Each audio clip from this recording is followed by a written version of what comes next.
¿Qué tal? Buenas noches. Es un gusto saludarlos de lunes a viernes en Al Banquillo con temas de interés para Honduras y por supuesto ustedes que están pendientes de TSI, esta programación durante la noche. Hoy vamos a hablar de un tema que ha estado siempre presente en diferentes sectores de la sociedad, principalmente porque es uno de los poderes del Estado. Hablamos del Congreso Nacional. Ustedes han escuchado el desempeño en los últimos años del Poder Legislativo, algunos estudios que se han llevado a cabo, como por ejemplo de ASJ, del Consejo Nacional Anticorrupción, sobre cómo ha sido el papel del Poder Legislativo en la actual administración. Han habido también algunas críticas en el pasado, en administraciones anteriores. No crean que todo ha sido perfecto.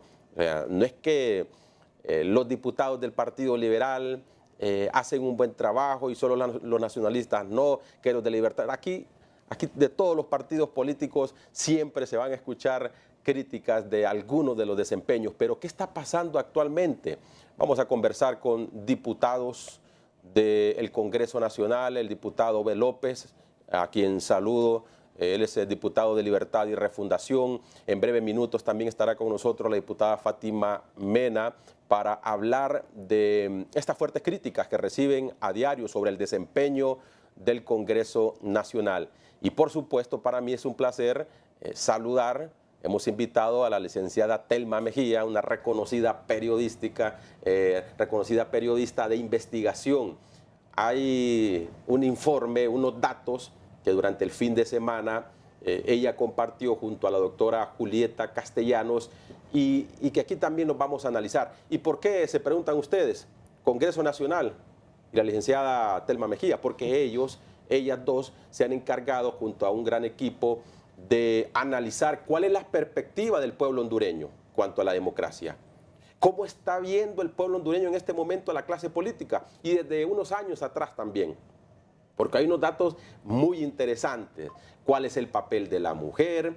¿Cuál es el papel de aquel hondureño que no tiene una oportunidad de empleo? Y bueno, ¿cuál es la única decisión que tienen de primera mano? Es vámonos de mojados, ya sea para Estados Unidos o para Europa. Licenciada, ¿qué tal? Es un gusto saludarla, bienvenida. Gracias, Cristian, un placer estar aquí con usted y también con el diputado Obed para hablar un poco, ¿verdad?, de los desafíos que tienen precisamente nuestros élites políticas, nuestros liderazgos políticos frente a la democracia y precisamente frente a esa valoración que se hace, digamos, a uno de los poderes del Estado que no está desligada de la valoración general que en este estudio sobre cultura cívica y convivencia ciudadana que nosotros presentamos, se analiza, digamos, qué clase de democracia hemos tenido en estos 44 años, qué democracia se ha construido y cuál es la democracia que los hondureños esperan y los ciudadanos también. ¿Cómo nació esta idea, licenciada? Esta idea de comenzar con este trabajo investigativo. Esta idea nace, digamos, del representante de AIFED en Honduras, ¿verdad?, Marcelo Varela, cuestionando un poco, como él decía, miraba el país, él vino en 1989 a cubrir, a ver elecciones y regresa hace 3 años a la representación de AIFED y de repente ve que el país se quedó como estancado, como atrapado, como que la democracia no avanzaba, sí, ¿verdad? Y digamos, y que se estaba viendo un deterioro y un cansancio, digamos, acerca de las élites, la inconformidad con la política. Los hondureños siguen creyendo que la democracia es el mejor sistema de gobierno, pero no están contentos con lo que la democracia les da, no están contentos con el estado bienestar, digamos, prometido. Entonces se empezó como a discutir un poco y también para ver cuáles son como los valores que rigen una democracia y esos valores democráticos, cómo los internalizamos los hondureños, qué tanto conocemos de nuestra Constitución, qué tanto sabemos las leyes, el cumplimiento, los deberes que tenemos. Entonces por ahí inicia este estudio que es el primero que se hace, digamos, en Honduras y que lo que busca es generar como un aporte las grandes líneas de una mirada profunda del país que hemos construido, del país con el que la gente no está contenta con lo que el país le está dando y del país en el que estábamos en deuda, no solo los liderazgos políticos, sino también todos los ciudadanos, ¿verdad? Al no asumir de repente algunas responsabilidades, pero también este estudio refleja un poco esos miedos que se han construido generacionales entre los hondureños desde que retornamos a la democracia. Es muy interesante las diversas fases de miedo y por qué de repente entonces el hondureño a veces se inhibe, porque el hondureño a veces entiende la tolerancia, digamos, como la capacidad de aguantar, como la capacidad de callar, como la capacidad de ser dócil, cuando la tolerancia no es eso, ¿verdad? Es el respeto a las ideas en la diversidad, pero sin agachar la cabeza, sino que es para generar un debate. Y precisamente, diputado Obed, es un gusto saludarlo. Ustedes escuchan, miran redes sociales, algunos noticiarios de la Corporación Televicentro, Emisoras Unidas, HRN, y ven algunos calificativos de Aragán, de que no trabajan, de que está cansada, de que se les paga por hacer nada. Esa es una de las perspectivas, no sé si la comparte con nosotros, y algunos diputados incluso han dicho, es cierto, me da pena, me da vergüenza, y no son todos, estamos de acuerdo que no son todos, ¿verdad? Pero por uno lo pagan todos. ¿Qué tal, diputados? Un gusto saludarlo. Un gusto estar en su programa y también compartir con la licenciada Telma. Bueno, escuché la última parte que ella mencionó y también leí el informe que salió sobre la evaluación del Congreso Nacional y han habido otras evaluaciones.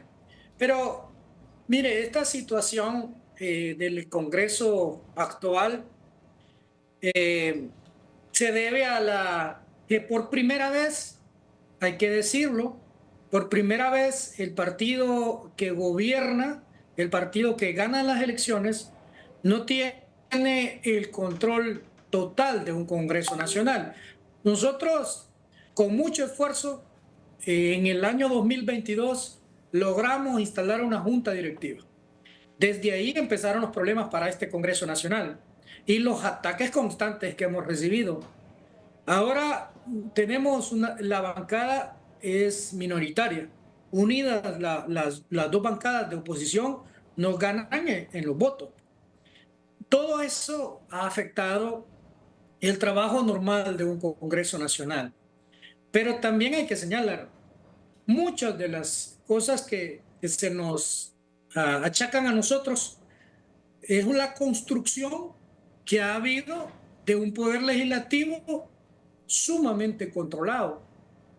Esa ley orgánica que hoy tenemos nosotros, donde le da la potestad al presidente de muchas de las tareas que se llevan en el Congreso Nacional, no fue construida por el Partido Libre. Es una construcción que han hecho los dos partidos tradicionales, que estaban acostumbrados ellos a ponerse de acuerdo en muchos temas porque no había contradicción, porque era un mismo pensamiento conservador. Hasta que vino el Partido Libre, que es un partido de izquierda, viene a proponer cambios estructurales en algunas áreas que hemos propuesto. Entonces ahí hay un choque, ahí nos enfrentamos al status quo y nosotros que queremos hacer el cambio. Por eso es que hoy vemos un Congreso muy difícil, donde no logramos lograr los consensos porque las propuestas nuestras son de cambios. Imagínense esta ley de justicia tributaria.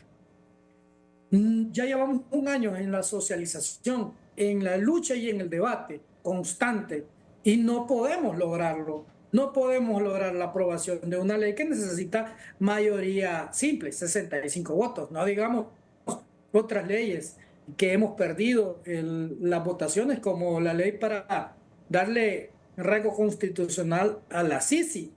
Viene también la ley de colaboración eficaz. Seguramente en esta tampoco vamos a lograr los votos necesarios. Entonces, si hablamos de este Congreso Nacional, hay que decirlo que es uno de los congresos más difíciles por la situación de la correlación de fuerzas y por lo que yo le menciono, la contradicción de los que quieren mantener el status quo en un país con una situación complicada en lo económico, en lo social, y nosotros que proponemos cambios. Sí.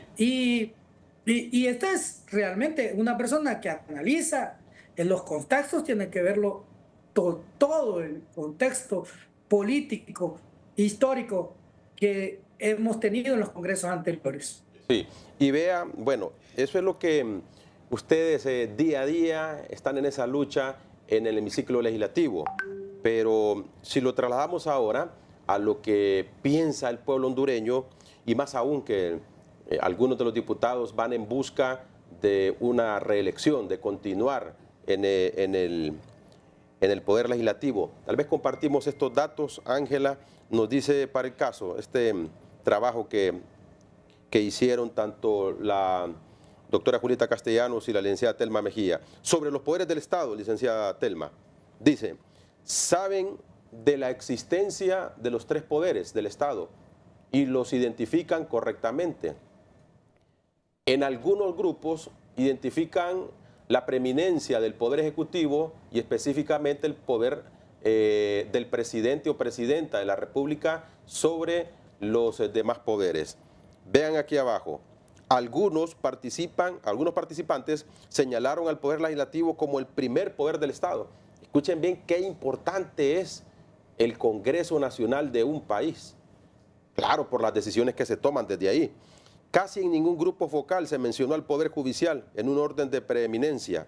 No se hace alusión a la independencia de poderes ni a la no subordinación de un poder ante el otro, y destaca la percepción presidencialista, en especial del Poder Ejecutivo y el Poder Legislativo.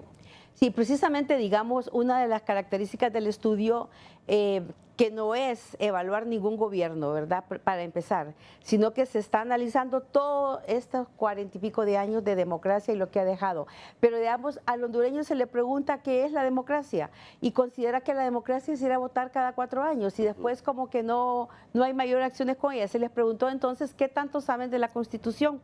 Muy pocos saben que la Constitución es la que rige las leyes, pero también dicen la Constitución es papel mojado, porque todo mundo se maneja con la informalidad, con digamos, de violentar las leyes. Y en el caso de los poderes del Estado, identifican bien el poder legislativo, ¿verdad?, como el poder soberano, pero realmente el desconocimiento es mayor porque los 3 poderes, según la Constitución, son iguales, ¿verdad?, y son independientes. Sí. No hay preeminencia de un poder sobre el otro.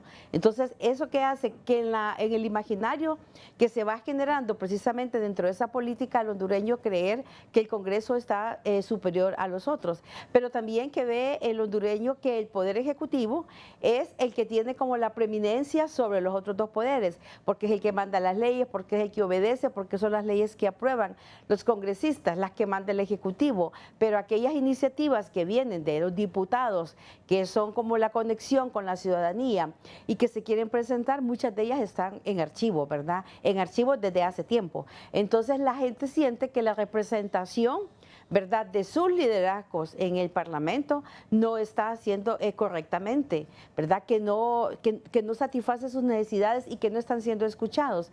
Entonces, ¿qué vemos ahora?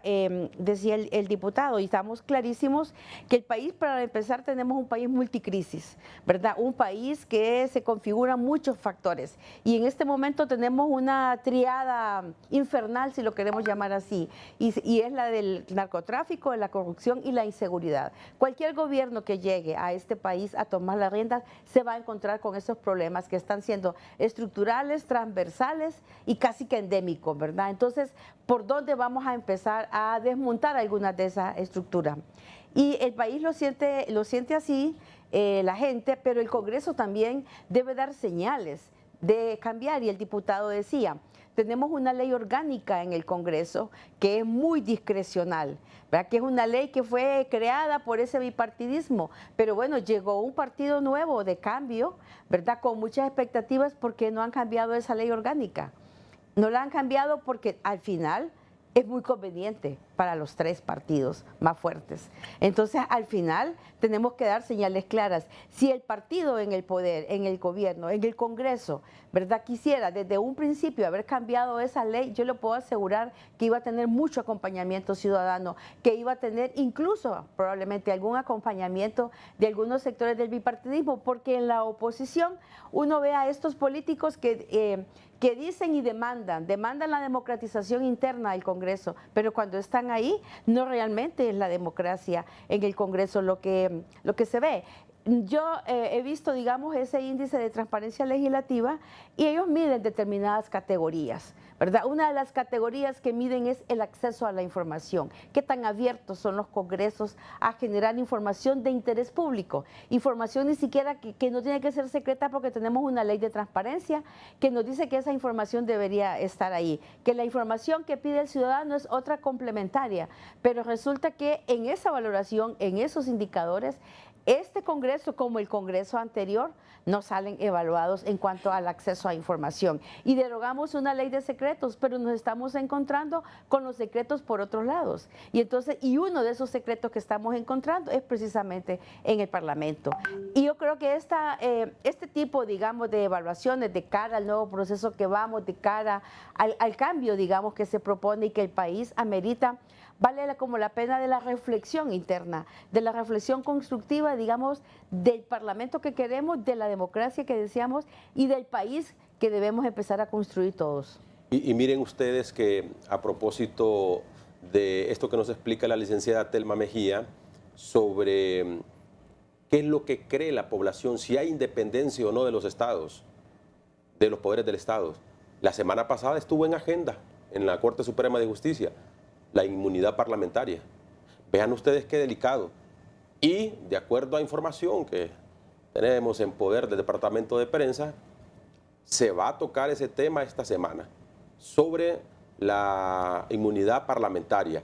Y es preciso consultarle al diputado B. López, para que nos conteste después de esta primera pausa comercial, si en realidad en el Congreso Nacional en este momento se aprueban leyes en beneficio del pueblo hondureño, porque la perspectiva del pueblo hondureño es otra, que muchas veces solo se legisla a favor de unos cuantos, pero no en realidad del pueblo hondureño. Miren ustedes cuando hay una ley que se aprueba, y esto no es de ahorita, esto no es de este Congreso Nacional, esto viene de muchos años atrás. Cuando se aprueba una ley que está relacionada con un interés político, en la noche o en horas de la madrugada ya está en el diario oficial La Gaceta. Pero, por ejemplo, cuando es una ley que va a beneficiar al pueblo hondureño, como por ejemplo alguna amnistía tributaria, alguna forma de pago, ya sea en la alcaldía, en el Instituto de la Propiedad, cuesta que salga publicado en la Gaceta. Es por eso que la gente tiene esta percepción. Pero después de la pausa, el diputado B. López nos contesta. Ya regresamos. Gracias por continuar con nosotros esta noche desde Al Banquillo. Estamos conversando con la licenciada Telma Mejía, periodista de investigación con una gran trayectoria, y de igual forma con el diputado Obed López de Libertad y Refundación. Diputado, dejamos una pregunta pendiente antes de la pausa. ¿En realidad usted considera que se están aprobando leyes, todos los temas, todas las mociones que se presentan, están dirigidas en alguna ocasión para beneficio del pueblo hondureño, o únicamente todas en los últimos meses las leyes y las mociones que se han presentado es para temas políticos, diputado? Bueno, creo yo que este no ha sido el Congreso Nacional perfecto, pero nosotros, por lo menos la bancada del Partido Libre, ha querido hacer las cosas diferentes, como la hicieron los del Partido Nacional. Todos recordamos a finales del Congreso anterior, donde hubo un conjunto de leyes, más de 1000 leyes. Bueno, se le dio un nombre bien terrible a eso, la diarrea legislativa le llamaron así popularmente, porque salieron un montón de leyes que realmente no se debatieron como debía ser, se hicieron a través de Zoom. Y todas esas leyes eran en contra de los intereses del pueblo. Estamos hablando de contratos de concesiones, contratos de energías, hasta temas de de impunidad como, como, esta, como este acto de impunidad que hicieron para darse los mismos diputados esta posibilidad de que no se les investigara, no se les presentara requerimientos fiscales por temas en el Congreso Nacional. Esto es lo que se refieren ustedes, lo que se va a debatir en la Corte Suprema. Nosotros estamos de acuerdo que se nos quite esa inmunidad parlamentaria. Los diputados tenemos que estar todos sometidos ante la ley, igual que cualquier hondureño, y en cualquier tema. Si en el ejercicio de nuestras funciones cometemos un acto ilegal, se nos tiene que investigar y perseguir como cualquier hondureño. Es más, yo me voy más allá. No debería existir esa figura de juez natural. Yo creo que tenemos que presentarnos a los tribunales como todos los hondureños. Esa es mi posición.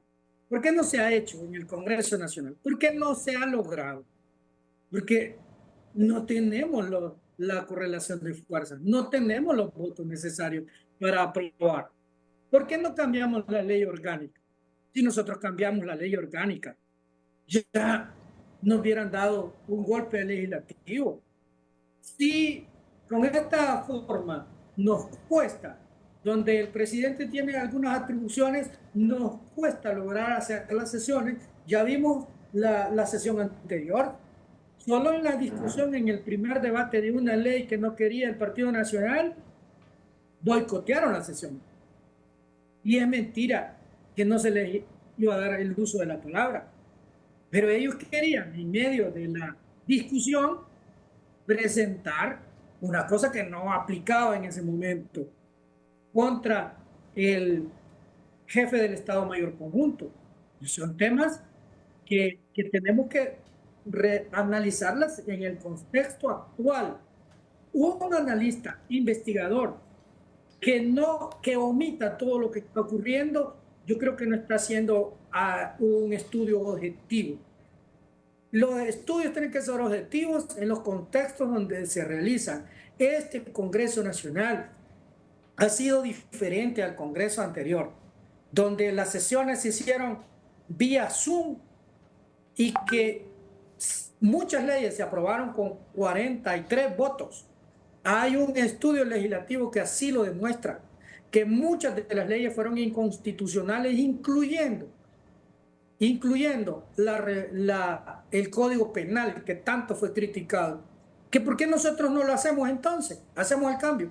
Por lo mismo, no tenemos los votos necesarios para hacer las propuestas que nosotros planteamos cuando iniciamos el Congreso Nacional. Las propuestas de campaña nuestras, la oferta electoral nuestras, no las hemos podido hacer en el Congreso Nacional por falta de votos.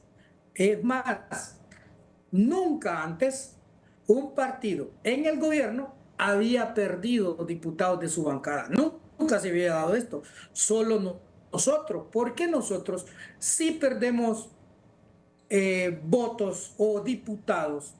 Bueno, porque nosotros dijimos, nunca vamos a comprar conciencias, nunca vamos a comprar votos. Y hasta donde yo sé, no lo hemos hecho.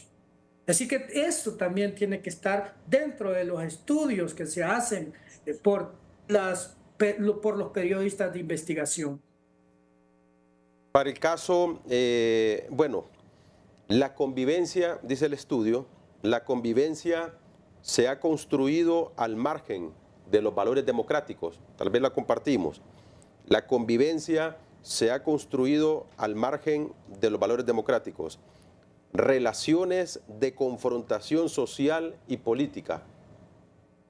Repito, relaciones de confrontación social y política, desconfianza vecinal, interpersonal y comunitaria, desconfianza, encierro y aislamiento. Y quiero dejar eso para el otro bloque porque también está importante. Miedo social, criminales y política. Pero quedémonos ahí, licenciada Telma. Relaciones de confrontación social y política. Sí, Cristian, me parece interesante y yo creo que antes de que avancemos a ese punto, vale la pena, digamos, aclararle al diputado, ¿verdad, Obed, que precisamente es un estudio sobre cultura cívica y convivencia ciudadana en Honduras.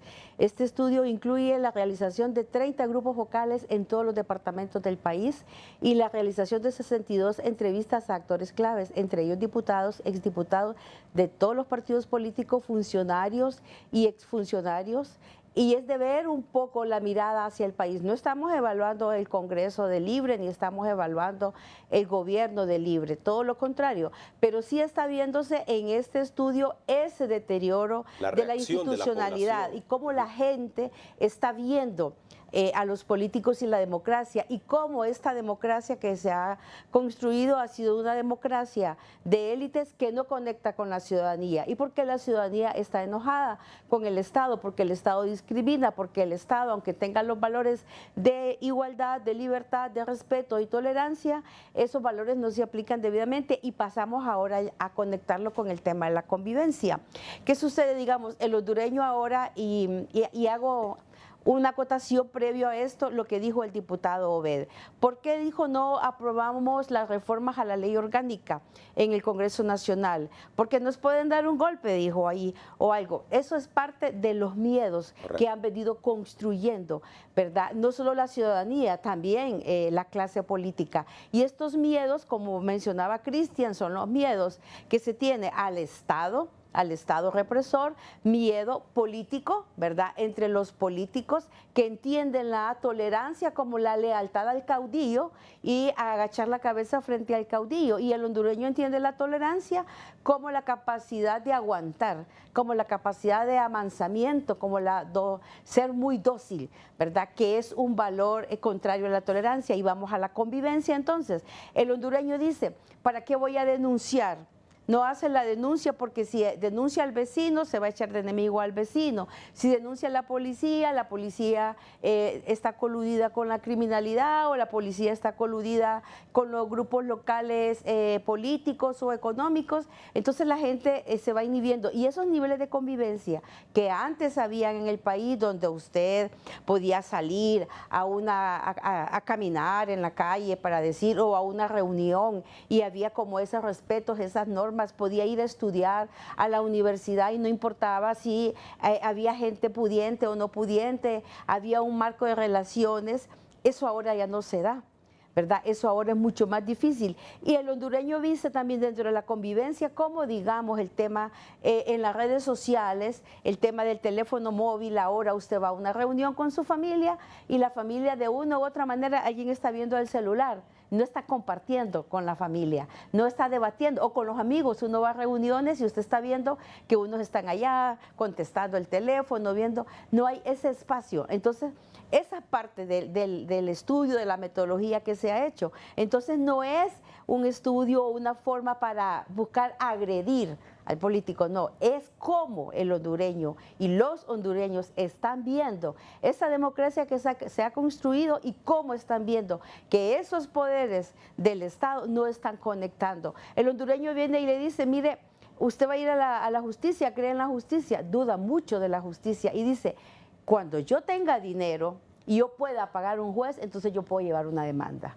Esa es la percepción que tiene en general. Y estamos viendo, una de las acciones de este estudio es que viene desde la base hacia arriba, hacia la cúpula. Entonces creo que la idea es cómo verlo más de fondo, más en perspectiva, y no cómo encerrarse frente a un mecanismo defensivo que no va a abonar, porque la idea es construir, no autodestruirse. Pero sí creo yo que deben las élites políticas y los liderazgos que tenemos deben verse en el espejo, ¿verdad? Y ver dentro de ese espejo realmente qué es lo que le quieren dar a la ciudadanía. Y vean ustedes, y vea, diputado, que aquí también se analiza las generaciones y sus miedos, miedo al Estado autoritario, desde los años 50 y 60, solo para compartir con usted y con nuestros televidentes.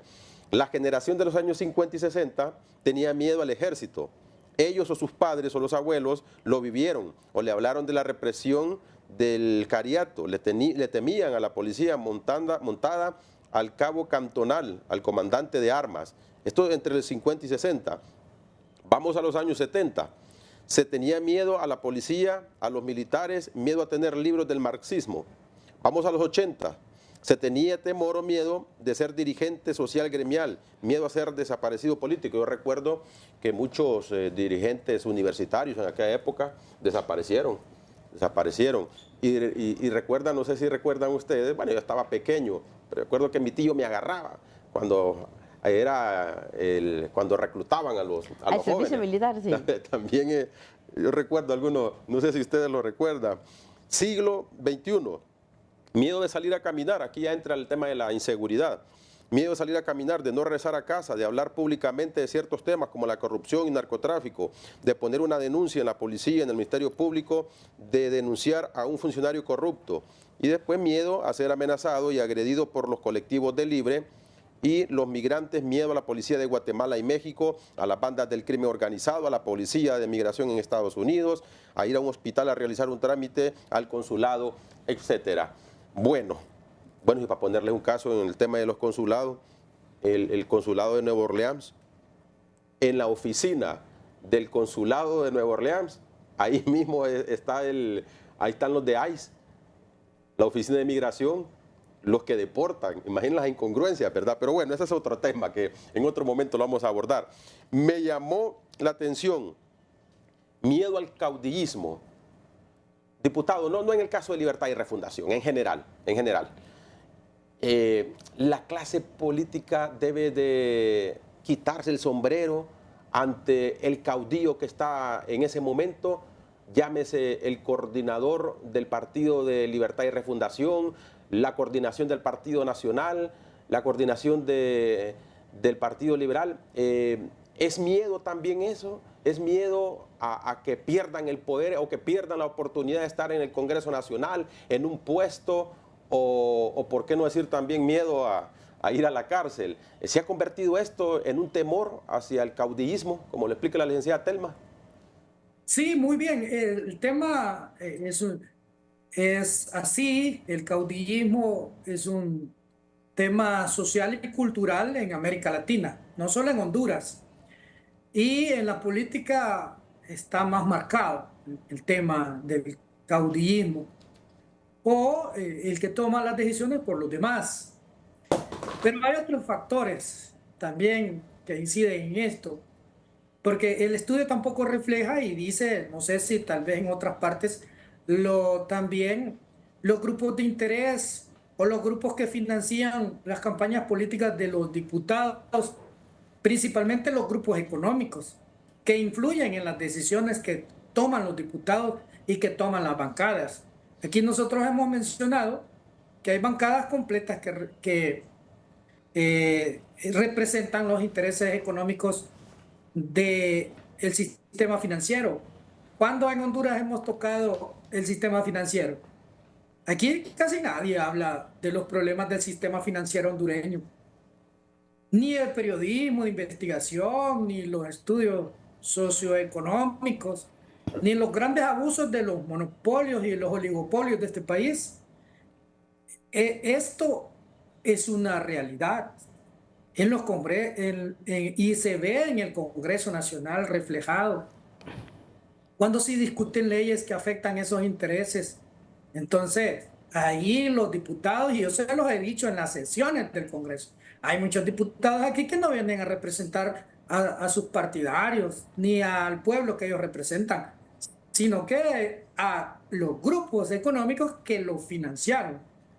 Entonces, por un lado eso, y por el otro lado también el sistema caudillista que está en todos los partidos. Nosotros hemos dicho que eso tiene que cambiar. Yo creo que las nuevas generaciones vienen a cambiar ese paradigma y se va a ver reflejado en este nuevo Congreso Nacional. Yo creo que este Congreso Nacional que se va a elegir en el 2026 va a ser totalmente diferente. Yo creo que ni el 50% de los diputados va a lograr retornar al Congreso. Va a haber un cambio generacional porque ya los jóvenes ya no se guían por ese sistema caudillista.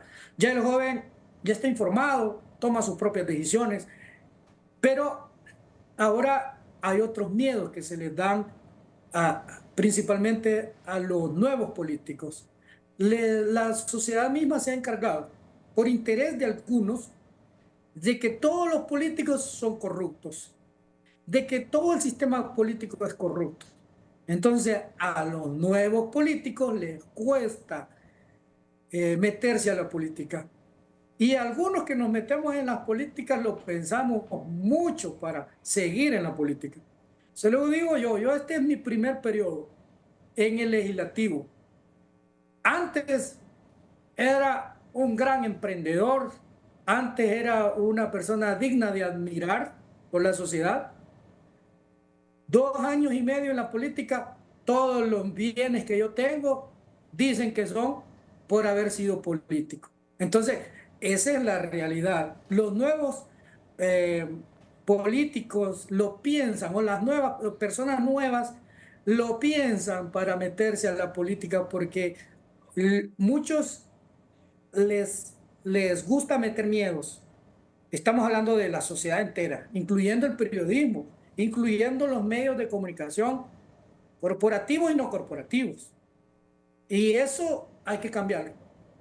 Para cambiar los congresos, para cambiar la política, tenemos que meter gente nueva. Si no, vamos a seguir en lo mismo. Pero, ¿por qué este calificativo se lo ha ganado la clase política? ¿Inventos de los periodistas, como dice el diputado? ¿O campañas de un partido a otro? ¿O porque en realidad, permítame, o porque en realidad tienen vínculos con, en este caso, con el narcotráfico, con actos de corrupción? ¿Por qué se ha ganado la clase política este calificativo de corruptos, de algunos narcotraficantes? Repetimos, por inventos del periodismo de Honduras, por que hay una campaña de un partido, o porque están relacionados con actos de corrupción o con el narcotráfico. Después de la pausa ampliamos sobre este tema. Seguimos desde el banquillo esta noche en TSI.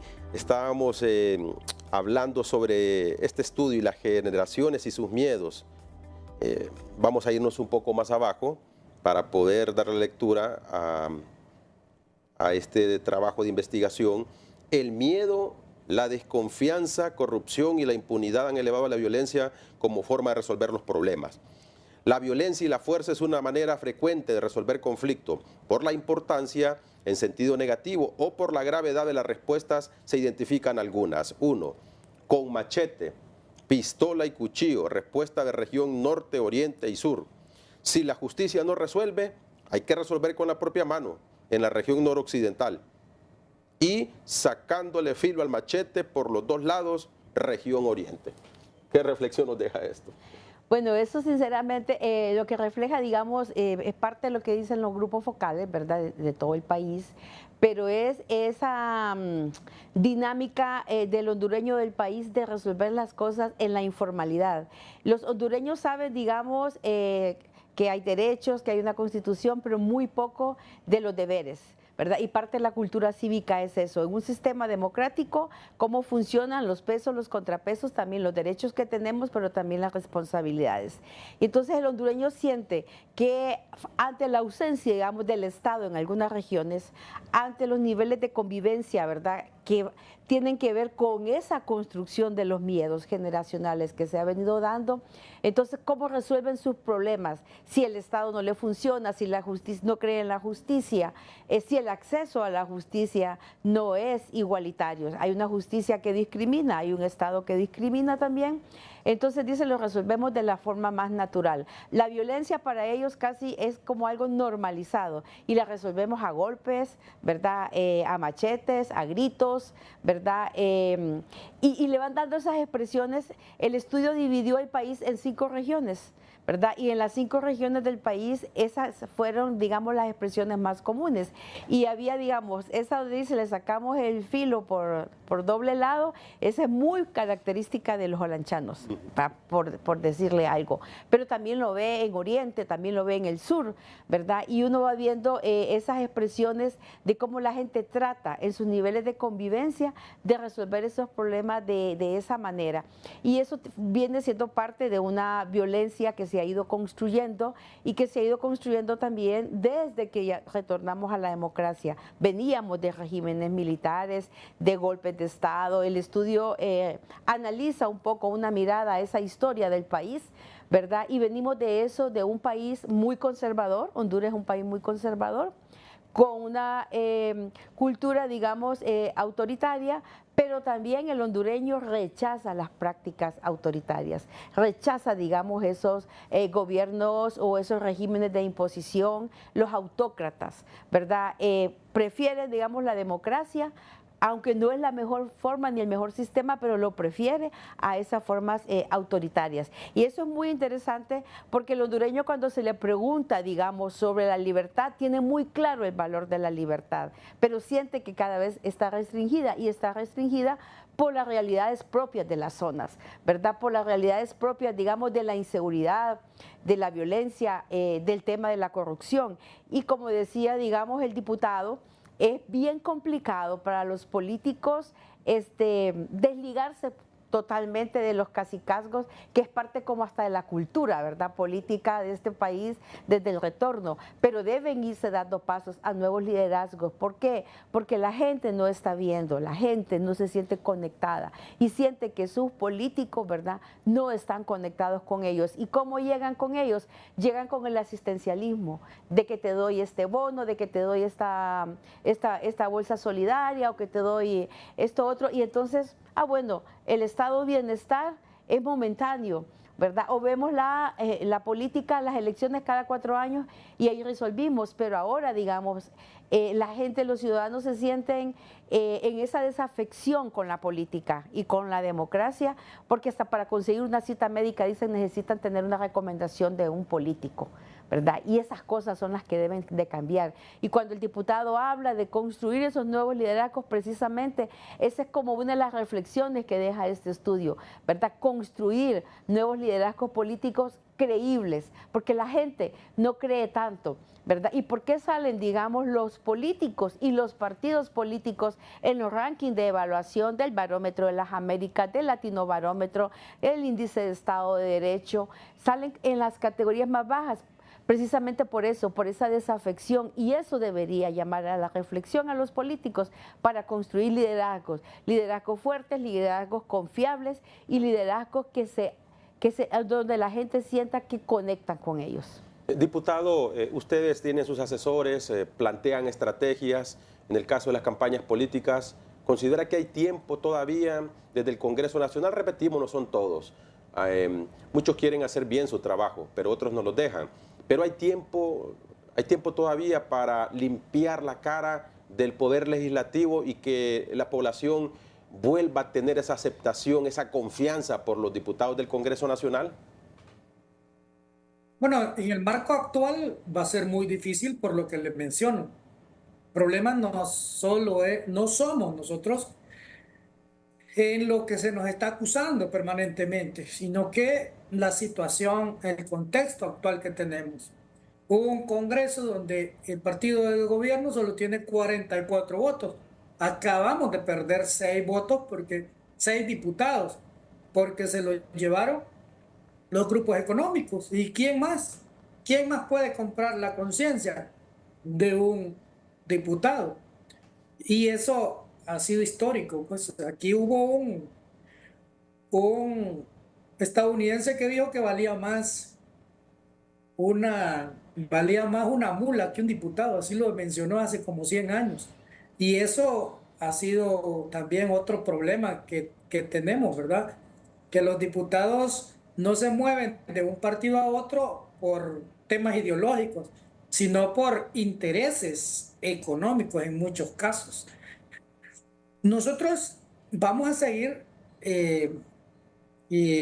pues queriendo hacer cambios, pero yo creo que más hay que dejárselo a nuestro sistema democrático a tal y como está, pues porque no han habido cambios, pero sí yo creo que en las elecciones primarias y generales van a haber muchos cambios.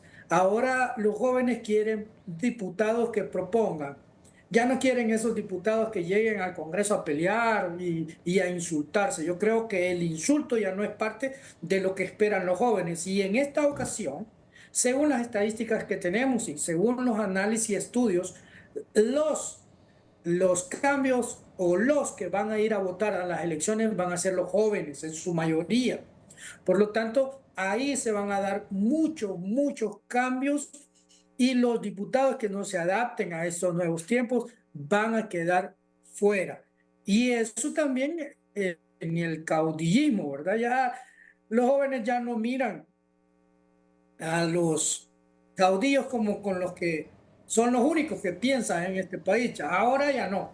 Ya cada quien puede tomar sus propias decisiones. Entonces, yo creo que en el tiempo se van a ir dando cambios. Hay que seguir construyendo este sistema democrático. Sigamos creyendo, por lo menos en lo que tenemos, y mejorándolo aún más. Y quiero también cerrar con lo que usted me hizo unas preguntas. En cuanto a lo que yo le menciono, que a los políticos se les miran como los corruptos. Sí, está bien. Los políticos han cometido errores, se han metido en la corrupción. Pero, ¿quién habla de los corruptores? ¿Quién dice quiénes son los que pagan para que se aprueben contratos térmicos, concesiones, y que todas esas concesiones han sido pagadas? Porque esa es la denuncia que han habido. En congresos anteriores todos los diputados se peleaban por estar en la Comisión de Energía, por ejemplo, porque ahí es donde se daban los grandes negocios. Entonces, al político sí, el gran corrupto. Hay el empresario corruptor, sale en las revistas de farándula, porque muchos de esos grandes empresarios son los dueños del sistema financiero. Y el sistema financiero tiene en todos los sectores productivos inversiones y usan a algunas bancadas, a algunos diputados, no todos, como sus empleados para hacer los grandes negocios. Eso también tiene que ser analizado por los analistas económicos y políticos, las situaciones en los congresos para irlo mejorando. Y eso le va a tocar a las nuevas generaciones irlo cambiando poco a poco. Sí, ese es el problema de adquirir compromisos, que la clase política adquiera compromisos, porque después, tarde o temprano, cae en actos de corrupción. Estamos de acuerdo. Y bueno, y esto se vuelve también en una cadena que al final afecta hasta aquellos jóvenes que quieren también ingresar a la carrera política. Sin embargo, hay que destrabar algunas de estas cosas, licenciada Telma, también, porque estamos de acuerdo. Aquí, ayúdame en la campaña política y cuando llegue al poder, no te preocupes. Eso no solo aquí en Honduras, en el mundo, hasta en Estados Unidos. Se han visto esos casos que se supone que en Estados Unidos es uno de los países donde se respeta la democracia. Bueno, vamos a ir a la pausa comercial, pero al regresar vamos a poner los puntos sobre la mesa con nuestras conclusiones de nuestros invitados, después de la pausa.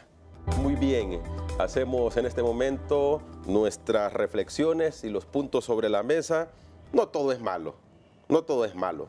Vean ustedes en este informe. Ahí también los hondureños se sienten orgullosos.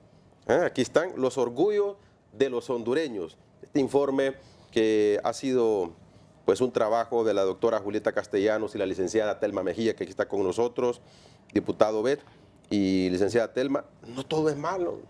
Tenemos un país hermoso. ¿Cuánta gente o cuántos países no se mueren por tener esta belleza que tenemos nosotros? Tenemos acceso al Atlántico, al Pacífico. Y también se les preguntó cuáles son los orgullos de los hondureños. Sí, no, los hondureños se sienten orgullosos, digamos, de la situación geográfica en que nos encontramos, que tenemos 2 océanos, se sienten orgullosos de la gastronomía, de la cultura garífuna, de la cultura misquita, se sienten orgullosos, digamos, de las ruinas de Copán, ¿verdad? De las cataratas de Pulapanzat, y ellos hablan, digamos, de la riqueza que tiene este país, las oportunidades que ofrece el país, pero digamos los hondureños hondureños resienten el país que les hemos dado, ¿verdad? Resienten esa democracia que no ha sido de la calidad deseada. Yo diría que y la otra cosa es, bueno, ¿cómo se definen los hondureños? De acuerdo a las características de las regiones, el estudio dice, la mayoría de las personas dicen, bueno, el hondureño entre lo más positivo es honesto, resiliente, solidario, es capaz, trabajador, luchador, tolerante. Entre lo negativo dicen, no, el hondureño es haragán, el hondureño es malinche, el hondureño es lámpara, dice. El hondureño, dice, es egoísta, el hondureño es machista, digamos. Pero también hay otros que dicen, el hondureño es indescifrable, ¿verdad? Y el hondureño quiere que otros le vengan a resolver sus problemas. Y ahí va más o menos, nos dice entonces que no tenemos una caracterización de una identidad propia. Y algo que sí hay que trabajar, creo yo, los políticos pueden ayudar mucho desde el Congreso, impulsando políticas públicas, es que los hondureños puedan tener un referente. Los referentes de los hondureños prácticamente son los héroes del siglo pasado, independentistas, pero no tenemos referentes del siglo XX ni del siglo XXI. Y eso sí es una acción muy fuerte que se debe hacer, educando, creando esa cultura cívica y ciudadana a través de políticas públicas integrales. Y diputado, y regresar ese orgullo que ha sido por años representar a un departamento en el Congreso Nacional. De ahí surge también los llamados padres de la patria, por el respeto que se les ha tenido y que se les tuvo en el pasado también aquellos que iban al Congreso Nacional a discutir leyes en beneficio también de sus departamentos. Y hay que recuperar eso que pensaban antes las generaciones anteriores y que se les dio ese nombre, padres de la patria.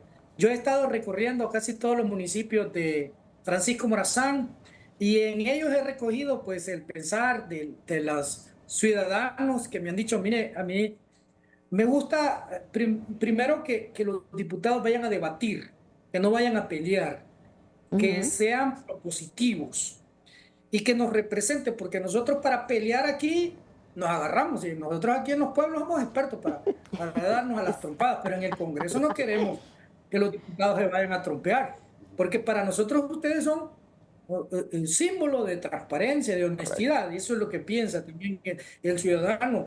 En esa también visión nosotros hemos querido resaltar también el legado histórico de patriotismo que nos dejaron nuestros héroes.